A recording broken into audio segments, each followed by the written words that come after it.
तो पहले जो कल हमने देखा था, जो हमने बताया था 4 निजी विश्वविद्यालयों की स्थापना की जाएगी उत्तर प्रदेश में और लखनऊ में एक संग्रहालय बनाया जाएगा।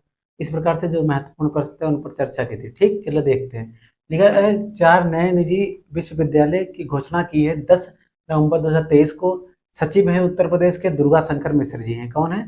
दुर्गा शंकर मिश्र जी के द्वारा 4 निजी विश्वविद्यालय की स्थापना की घोषणा की गई है। इससे पहले 4 राज्य विश्वविद्यालय भी घोषणा की गई थी। ठीक, फिर और एक पहला बताया था केडी विश्वविद्यालय मथुरा में, केडी विश्वविद्यालय मथुरा में, गांधी विश्वविद्यालय झांसी में, अजय कुमार गर्ग विश्वविद्यालय गाजियाबाद में।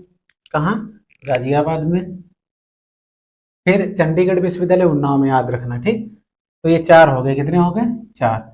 अब बात करते हैं लखनऊ में योगी आदित्यनाथ जी ने 21 अक्टूबर 2023 को 21 अक्टूबर 2023 को नौसेना शौर्य संग्रहालय निर्माण कार्य परियोजना की आधारशिला रखी। क्या रखी? नौसेना शौर्य संग्रहालय निर्माण कार्य की आधारशिला रखी। ठीक, यह आदि गंगा गोमती नदी के तट पर है। यह क्या है? आदि गंगा नदी गोमती नदी के तट पर है। फिर अगला प्रश्न बताया था समर्थ अभियान की शुरुआत की गई। समर्थ अभियान की शुरुआत का उद्देश्य ग्राम पंचायतों को डिजिटलीकरण के रूप में परिवर्तित करना। केंद्रीय मंत्री गिरिराज सिंह के द्वारा 50,000 ग्राम पंचायतों में डिजिटल लेन देन को बढ़ावा देने के लिए समर्थ अभियान की शुरुआत की गई। फिर अगला बताया था कौशाम्बी। कौशाम्बी मोस्ट इंपॉर्टेंट बताया था भगवान बुद्ध की 51 फीट ऊंची प्रतिमा का स्थापित की गई या अनावरण किया गया। ठीक, कहाँ? कौशाम्बी में, याद रखना।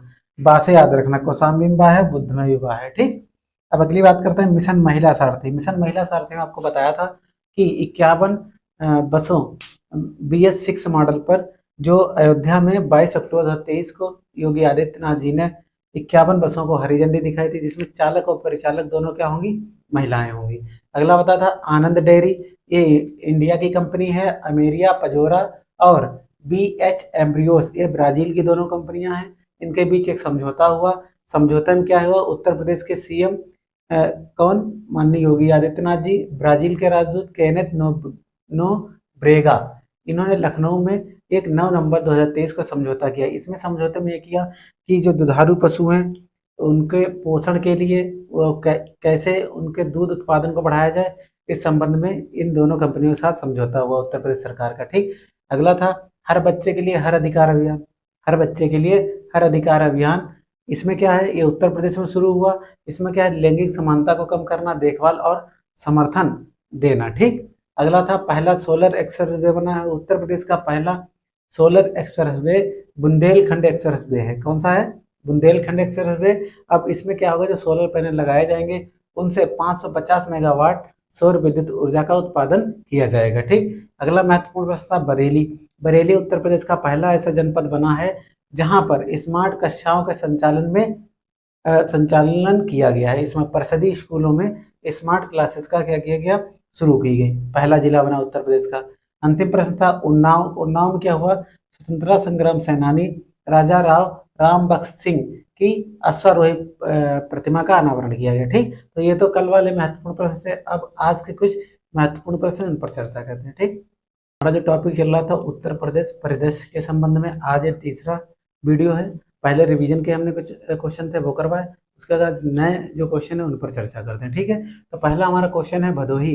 कल हमने उन्नाव के बारे में बताया था और किसके बारे में बताया था? लखनऊ के बारे में बताया था। आज हम भदोही की बात करते हैं। भदोही में क्या हुआ? CM योगी द्वारा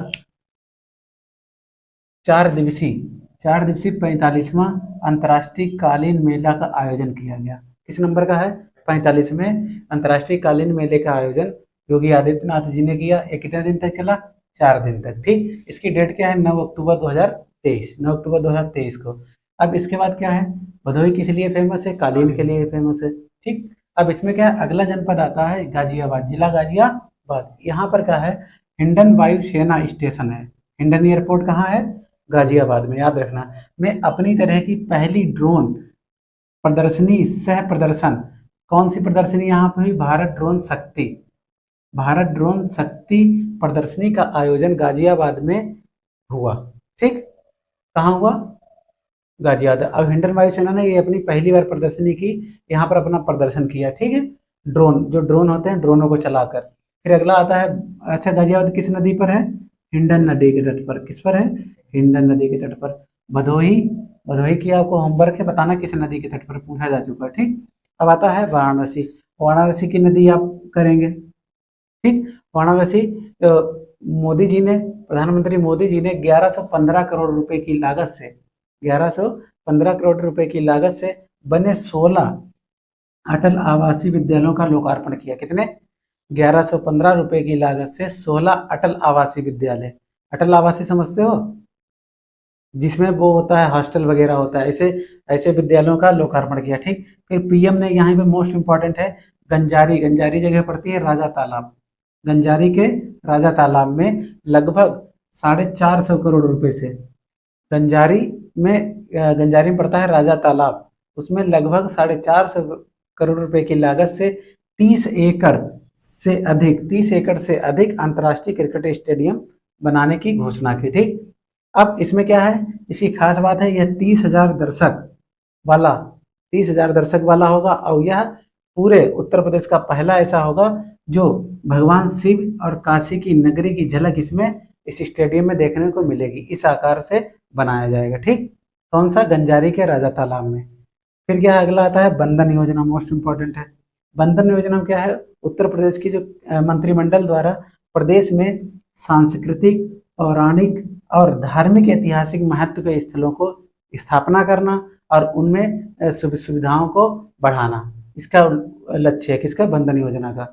जो भी धार्मिक स्थल हैं उनमें रहन सहन और नए ऐतिहासिक स्थलों की स्थापना करना, ये इसका उद्देश्य है। ठीक, अगला आता है most important, Vijaypur Auraiya Phulpur pipeline परियोजना का अनावरण किया गया। कहाँ? विजयपुर, औरैया और फूलपुर, एक पाइपलाइन परियोजना का अनावरण किया गया। प्रधानमंत्री मोदी जी ने 5 अक्टूबर 2023 को 352 किलोमीटर लंबी, कितनी? 352 किलोमीटर लंबी पाइपलाइन का निर्माण किया। पाइपलाइन का निर्माण हुआ, इसमें लगभग खर्च आया है 1750 करोड़ रुपए। कितना? 1750 करोड़ रुपए। ठीक, अब अगला आता है robotics process automation, RPA lab, इसकी स्थापना की गई। रोबोटिक प्रोसेस ऑटोमेशन लैब की स्थापना कहाँ की गई? यह इलेक्ट्रॉनिक एवं सूचना प्रौद्योगिकी मंत्रालय द्वारा इसकी स्थापना की गई। कहाँ की गई? सचिव हैं एक एस कृष्णन द्वारा। सचिव का क्या नाम है? एस कृष्णन द्वारा। नाइलेट, नाइलेट जानते हो? हाँ, नाइलेट संस्था है जिसमें ये CCC ओ लेवल है जो संस्था, तो नाइलेट के परिसर में गोरखपुर में रोबोटिक प्रोसेस ऑटोमेशन लैब की स्थापना हुई। ठीक, और ये प्रदेश की पहली है, प्रदेश की पहली ऐसी लैब है। क्लियर? अब आता है आगरा। आगरा की बात करते हैं। आगरा में क्या हुआ, उत्तर प्रदेश मंत्रिमंडल द्वारा अंतर्राष्ट्रीय आलू अनुसंधान केंद्र की शाखा खोलने को मंजूरी दी गई। अंतर्राष्ट्रीय चावल अनुसंधान कहाँ है, और यहाँ पर क्या आ जाएगा, अंतर्राष्ट्रीय आलू अनुसंधान खोलने की शाखा का 22 अगस्त 2023 को मंजूरी दी गई। ठीक, अगला आता है प्रयागराज। आगरा किस नदी के तट पर है? यमुना नदी के तट पर। किस पर है? यमुना। गोरखपुर किस नदी के तट पर है? ताप्ती नदी के तट। ठीक, याद रखना। प्रयागराज की बात करते हैं। प्रयागराज में सर्वाधिक विधानसभा सीटें हैं, याद रखना, सर्वाधिक विधानसभा सीटें हैं। यहाँ पर क्या हुआ, वायु सेना दिवस के अवसर, वायु सेना दिवस कब मनाया जाता है? 8 अक्टूबर को।